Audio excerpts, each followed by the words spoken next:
Uh, Thank you, Prem, first of all, for inviting me. This is the first time that I've had to speak in front of people who know a million times more than I do about the markets and about the economy and how it functions. So it's a bit, I'm a bit sort of nervous about speaking to you all, so you'll forgive me if there are some minor errors or perceived errors in what I say. Prem told me, he rang me up a couple of weeks ago and he said he wanted me to speak on the politics of policy making.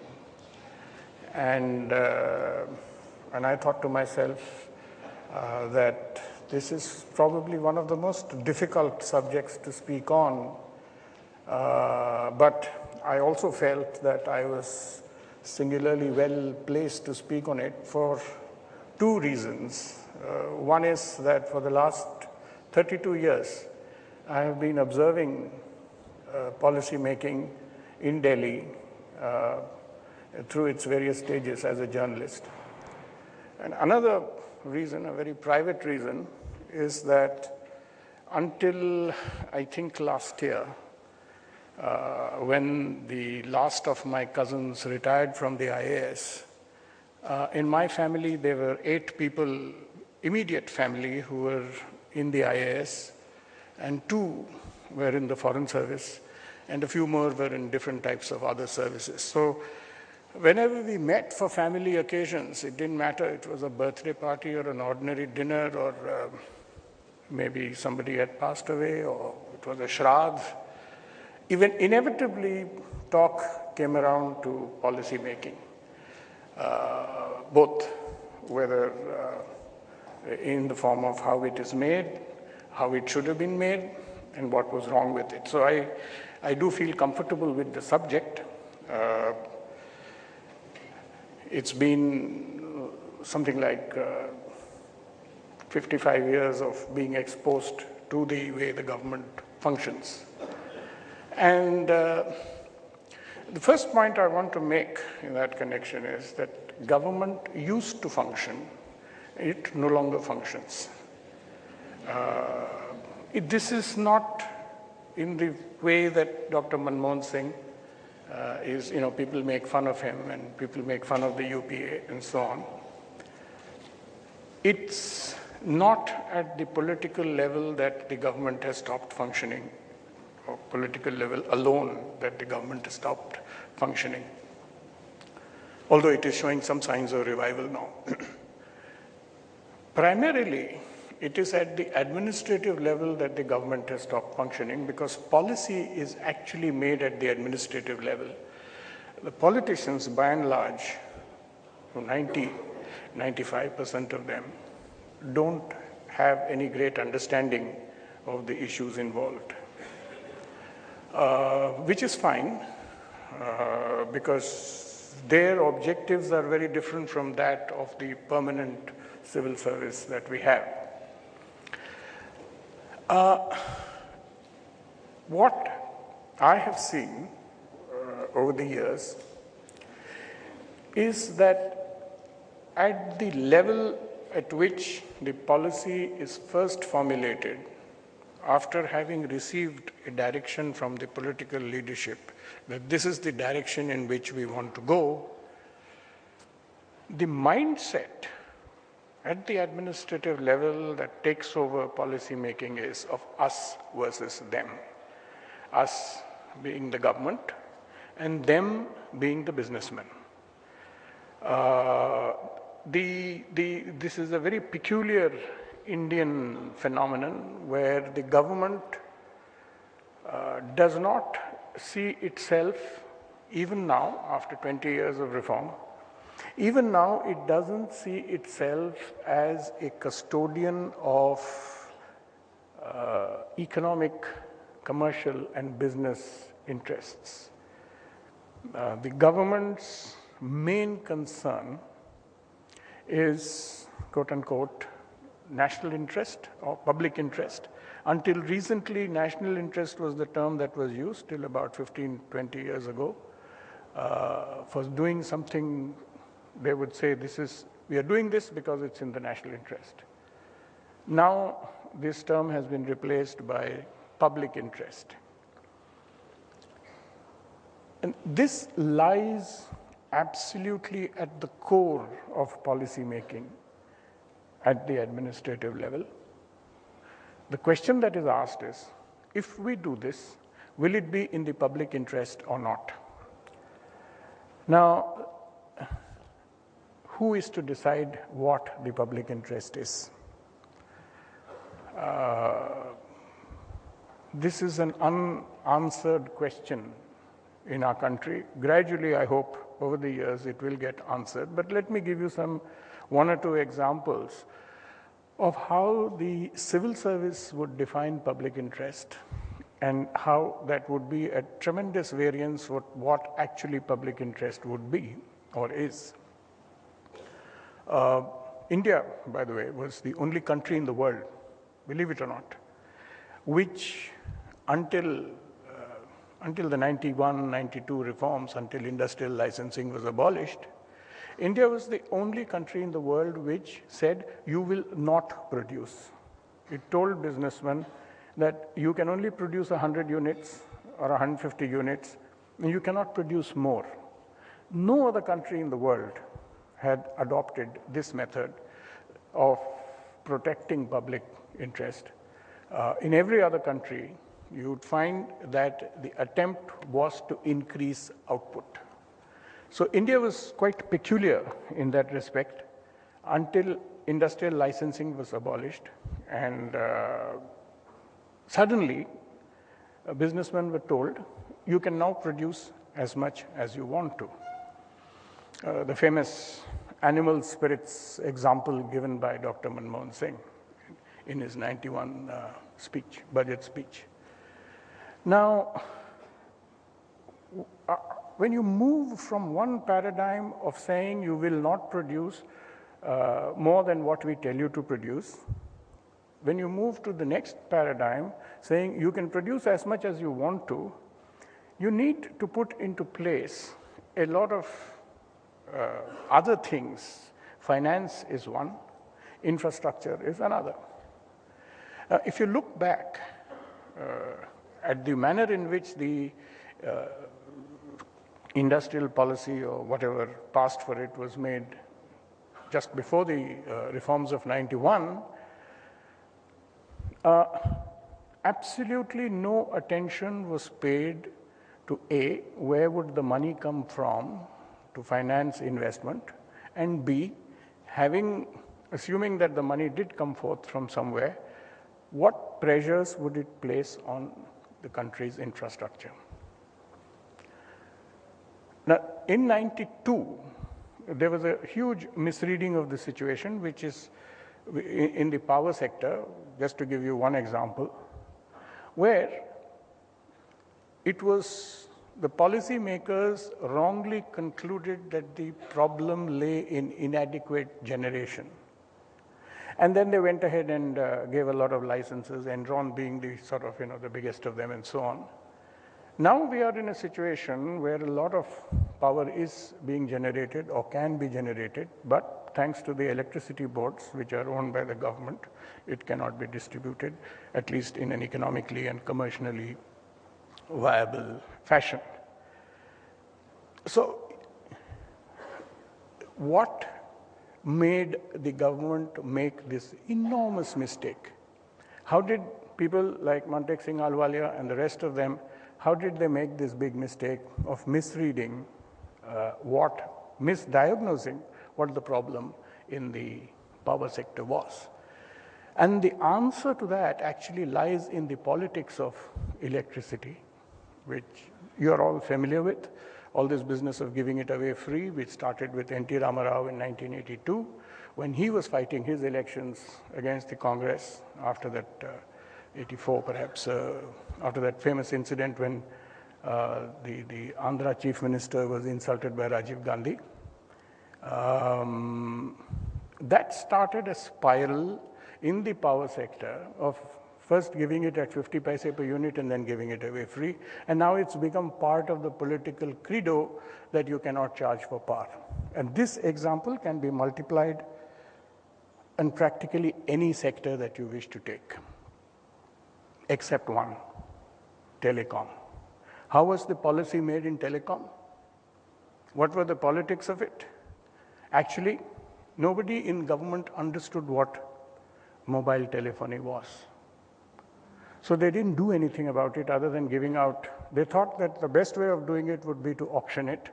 And that famous auction of 95, I think, or 93, where some companies bid as much as 85,000 crores and for circles, and then they were not able to pay, and you're familiar with all that followed after that.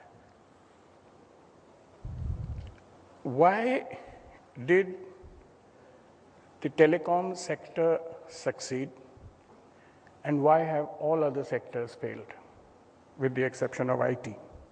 IT also, the government did not understand it. When I say the government, I mean the bureaucracy. They didn't understand the nature of this animal, so they didn't do anything about it. So the two sectors where they didn't understand and therefore didn't do anything much about it, those sectors took off. And the reason, when you actually talk to these fellows, is that the notion of public interest, either in the telecom sector or IT, did not cross their minds, or it didn't occur to them that there was a public interest involved.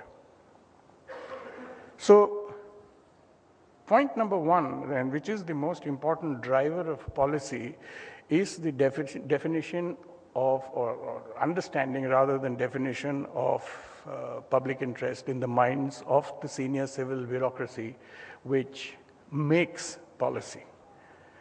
There is a mistaken notion that it is the politicians who make policy. That's not the case. The policy is made by secretaries and joint secretaries to the Government of India. And they do it, believe me, they do it out of pure goodwill. There is no ill will. It's simply that there is a great misunderstanding of what would be in public interest and what would not be in public interest.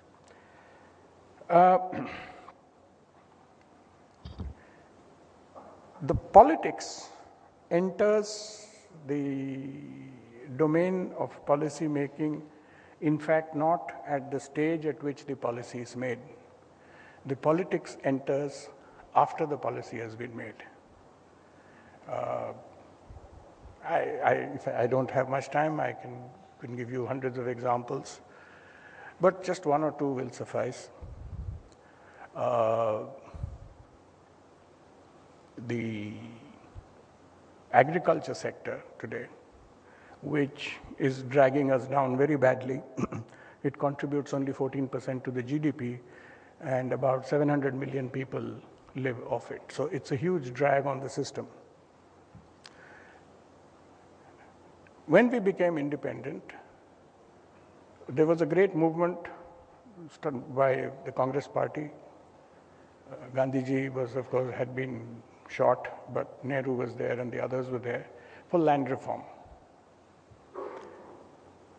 Land reform stopped dead in its tracks after just about 5 years because of politics, because all the big farmers in the country got up and said, we will not support you. Look at the consequence. Something like 5 or 6 lakh farmers who formed the backbone of the Congress party in those days, they told Nehru that if you go on this land reforming spree, then we're sorry, we're not going to support the Congress party. So one of the biggest mistakes that could have been made was made because politics entered policy after it has been introduced. The only state in which some amount of land reform was attempted was UP. Subsequently, if you sort of come forward about another 25, 30 years, when Indira Gandhi became the Prime Minister, she started this business of what is called differential rates of interest loans to the poor and so on. The idea was a good one, but within 5 years of the policy being introduced, it had fallen victim to politics because it became impossible to collect the loans given to people. So the short point is that it's not the topic, it says the politics of policy making. It's not so much the politics of policy making. It is the correct phraseology would have been what happens to policy when politics enters policy after it has been made. You take retail also, exactly this FDI in retail. The policy was actually made, enunciated, accepted by the BJP and the NDA back in 2003. But now politics has entered into it. So you can look at practically any sector where there has been a tremendous, what you might call, dysfunction because politics entered that sector after the policy had been made. This is one aspect of it. The other aspect where politics doesn't actually enter into the thing, and because everybody sees that there are no votes to be had either, or there is no money to be made from this. There, what happens is there are two things happen there: out of the hands of the government into the hands of the private sector. Now, and this is where the problem arises. Aviation is a classic case in point, where left or tourism, hotels, whatever, any service-oriented industry, including yours, indeed, mutual funds. As long as it was in the hands of the government alone, it was not growing.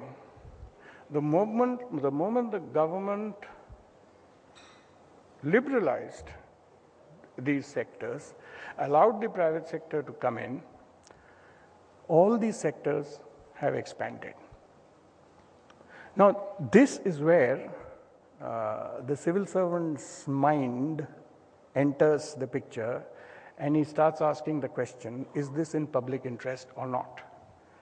SEBI regulations are a case in point. What is SEBI's main charter? It is to protect, they say, the small investor. Now, you can argue back and forth over whether that should be the case, whether if you have a list of priorities for SEBI, the small investor should be at the top or it should be somewhere at the middle. Who is the small investor? In a country like India, how do you define an investor in the stock market as small in any case? He has to have some disposable savings after having invested in real estate and gold to then come into the financial markets. So we come back to this original problem of the civil service having a particular view of public interest, which distorts the manner in which the policy is being implemented.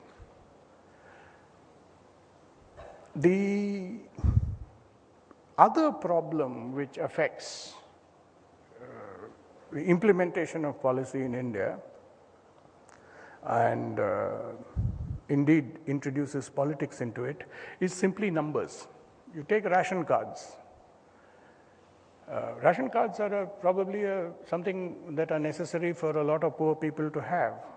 But the numbers are so great that it automatically lends itself to all kinds of rotten corruption. And it's this pressure of numbers which introduces politics into it. LPG prices, kerosene prices, diesel prices. The policy is right, but because so many people are affected by it, politics enters into it through one means or the other.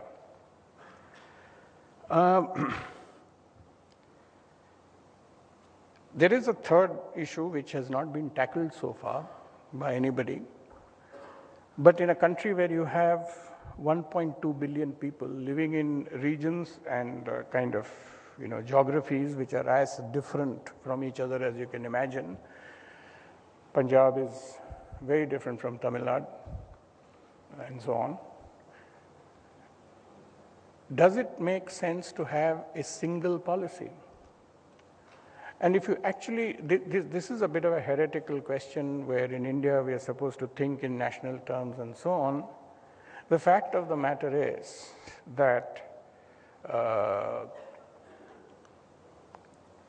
the existence of state governments with their own political imperatives makes it practically impossible, except in some sectors like banking and finance and so on, to have a single policy for the whole country. This is another reason, not just for policy failure, it's also a major reason both for corruption and for the introduction of politics, or you can say politics and the introduction of corruption, either way. So what I'm trying to say is that we have a fundamentally structural problem in the manner in which policy is made for a country which is as big as ours, as diverse as ours, and which is governed by as few people as it is. I mean, the fact of the matter is that if you take on a per capita basis, there are far too few government servants. You need a lot more of them to be administering whatever policy that has been made. And the fact that there aren't enough of them leads to all kinds of collateral problems, of which politics is one.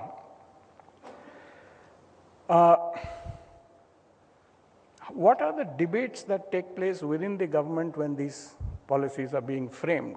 I can assure you that no civil servant, when the policy is being framed, no civil servant thinks about politics. They are not concerned with whether it will cost the Congress party votes, whether it will get the BJP votes. They are not concerned with that. What they try to do is to come out with a set of rules, guidelines, whatever they like to call it, principles, whatever it is, which in their eyes will maximize public interest. Whether it does so or not is not the question. That's what they do. How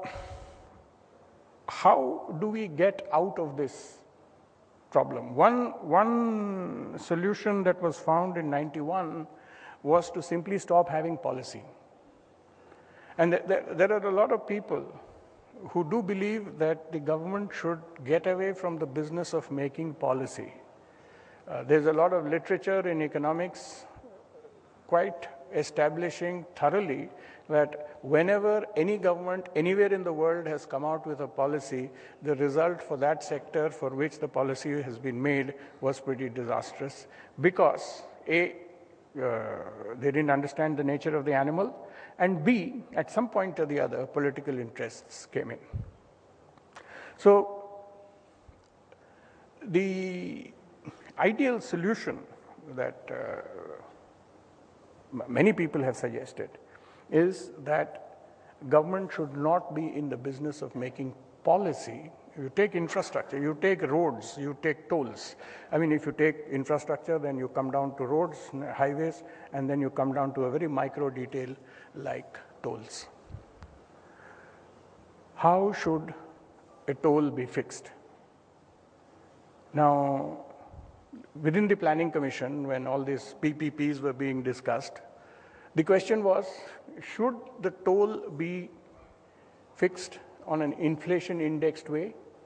Or should it be, this is a very esoteric debate, or should it be a flat rate, rounded off to the nearest whatever?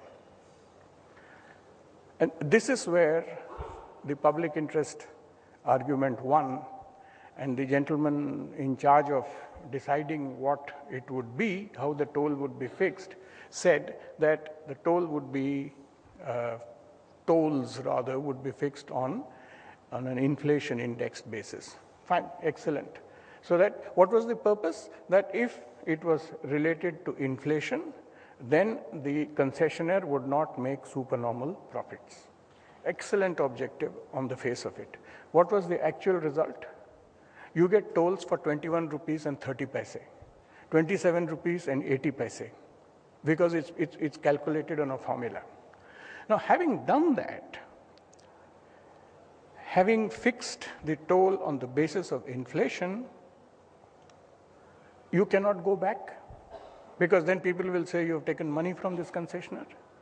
So you come up with a solution saying, let us round it off to the nearest whatever it is. You know, if it's 23 rupees, you make it 20, or if it's 22 rupees, you make it 20. If it's 24 rupees, you make it 25. Now, this is where the concessionaire begins to object. He says he doesn't agree to the lower rounding off. He doesn't want to go from 22 to 20, but he's quite happy to go from 24 to 25 or 23 to 25. This is one part of it. This is a bilateral thing between the government and the concessionaire. But look at the guys who are using the toll. They have become accustomed to paying very often, more often than not, they're paying a toll which is less than what they should be paying because of this inflation thing. And if you increase the toll, they go up in arms. And then some MLA will come, some MLC will come, somebody will do some dharna, blockade, and all sorts of nonsense, and the government will back down. So the idea that what we are doing must appear to be fair or must be fair actually backfires more often than not. This has happened with electricity tariffs. Mr. Kejriwal is saying that whichever that company in Delhi is, which has cut off the electricity for some colonies because they have not paid their bills, Mr. Kejriwal is saying you should not cut off the bills. The agreement was that if you don't pay your bills, your power will be cut off. Now, enter Mr. Kejriwal, enter politics. Policy was right, politics came in later. Surprisingly, this has not happened in the case of mobile phones. And that's for a very simple reason, because you have prepaid cards. Now, it's entirely possible in Britain, and in fact, all over the West, many of you must have seen it, you had to put in a coin before your lights came on.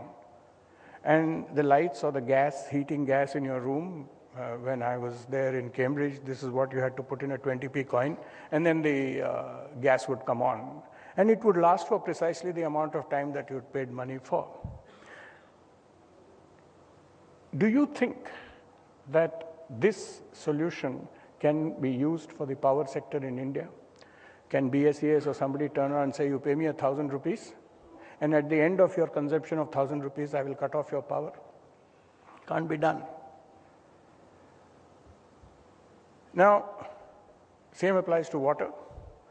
Same applies to a whole lot of other things. Railways. Since 1998, when Nitish Kumar became Nitish Kumar did it once, but after that, railway fares have not been raised for 14 years. Again, a question of, but on the other hand, freight rates have been raised practically every year for cross-subsidization. If I may sort of put on my economist hat and try and explain to you why this happens and why India is unique and why politics plays such an important role in post-policy formulation, implementation, and execution, is that in economics, we have the concept of something called public goods. Public goods, by definition, are all those goods which are not private goods. That's one definition of it. The other definition of public goods is that a public goods, when one unit of a public good is consumed, it does not reduce the amount of public good that somebody else is consuming. That's the second definition of a public good. The most common example that's given in economics classes is air. If I breathe air, I'm not reducing the amount of air that you can breathe. A third definition, which is a more technical definition, is that the marginal cost of producing a public good is zero.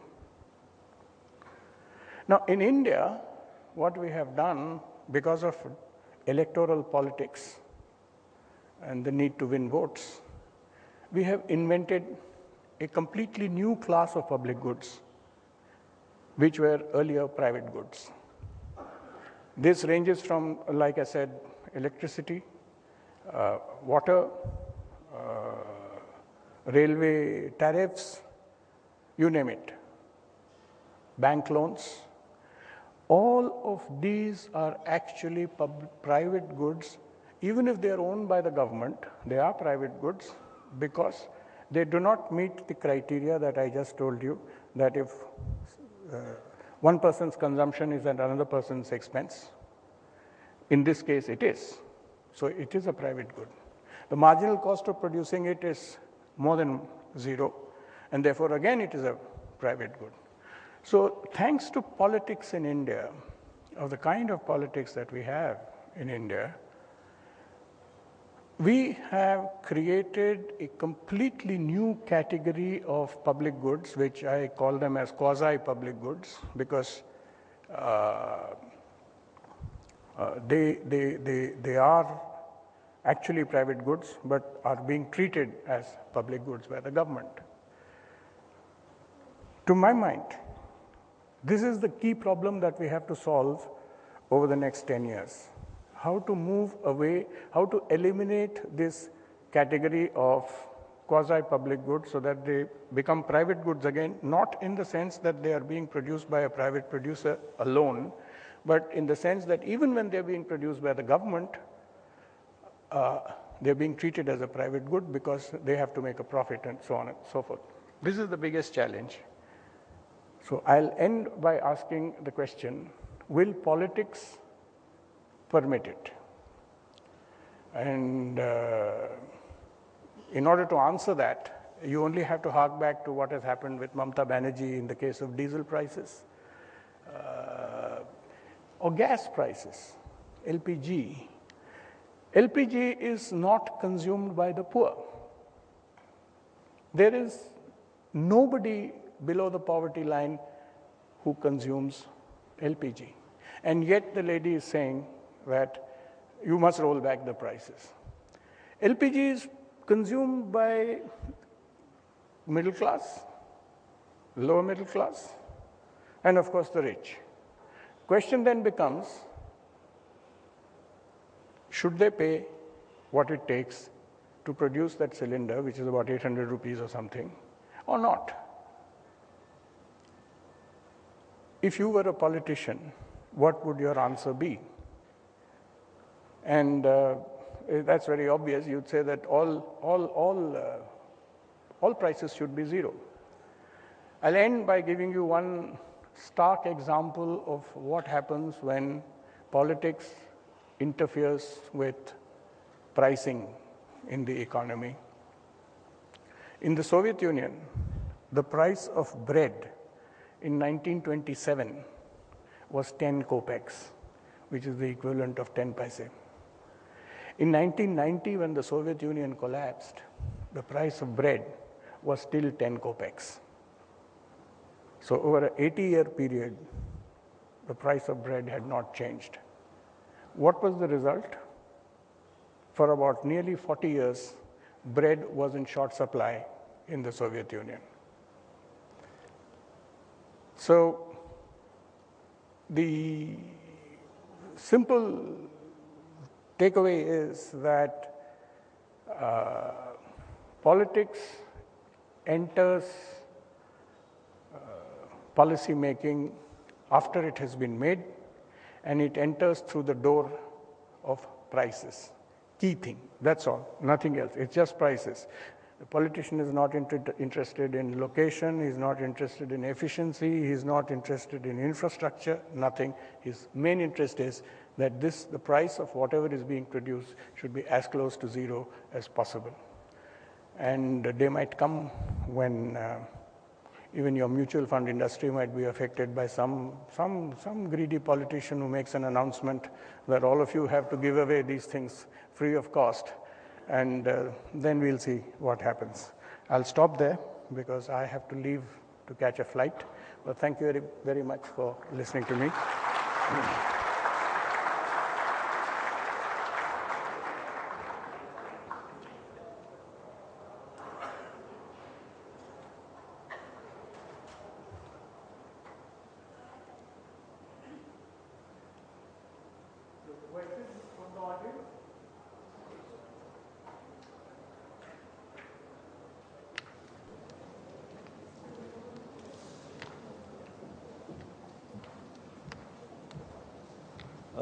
Yeah. In your opinion, is there any solution? What's the solution to it? There's no short-term solution. The thing is that in India we talk a lot about educating everybody.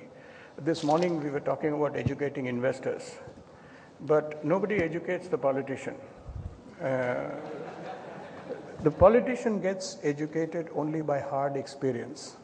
I can tell you this, that I meet a lot of them.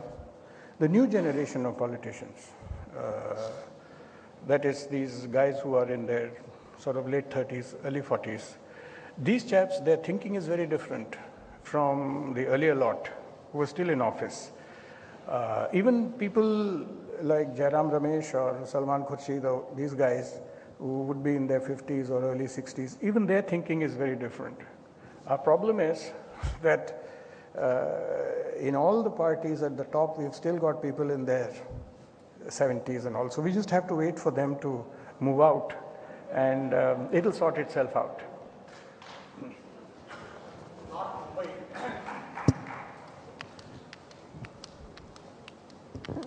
In Vasai, Virar local municipal corporation, recently elections took place. One of the famous Gunda is the biggest influential politician there. But he made it mandatory for his party probable candidates to be minimum graduates. And that has brought many changes in Vasai Virar area. It will probably result in his downfall also. Hello. So, hello. Sir, why there is no retirement age for politicians? It's not just no retirement age, there's no educational qualification. If you want to become a peon, you have to be class 10 or class 8 or something, but you can have illiterate politicians. Well, that's a debatable issue in the sense that a politician does not require technical skills. He just needs to have a good brain in his head. Our problem is that, in practically every political party except the BJP, perhaps, and the CPM, this dynastic politics stuff has come into it. So, I honestly tell you this, that a congressman today or a Samajwadi party or Mamata Banerjee's party, the members of those parties don't feel the need to think. They're actually afraid to think. Some of these people, finance minister of one of these states was a classmate of mine, and I had gone there and I wanted to meet him, and he would not meet me. And then I got a message from his secretary saying that Madam gussa ho jayenge. So the need to think independently has been demolished within our political parties. You look at the DMK, you look at the Trinamool Congress, you look at the Samajwadi Party, you look at the Akalis, you look at the Congress, and I dare say there are other parties too, where all the thinking is done by one family or one person. So education becomes quite irrelevant. Why print media is silent over this? Why it is not brought into notice of the people? What? This politics in policy making. Oh, we keep writing about it all the time, but it has very little effect. You see, look, when it comes to prices, everybody wants to pay lower prices. And if somebody comes along and says, I promise to put a cap on prices, the chances are that even very educated people will vote for that person. One classic example, another classic example of this is cable television. Before this digitization came in, one of the biggest debates in urban areas that used to take place was how much should the cable operator charge for an extra channel. And I've been in many situations where I've had to argue that you should not mind paying 1 rupee more per month. But people, when somebody else comes, the local MLA comes and says, no, I'll bring it down by 3 rupees. The mood distinctly shifts in his favor, even though you know that when you're paying less, your service will suffer. So there's a lot of psychological stuff involved in this. And as to your question, no, we do write about it all the time. We've been writing about it for the last 20 years, but it doesn't seem to cut very much ice.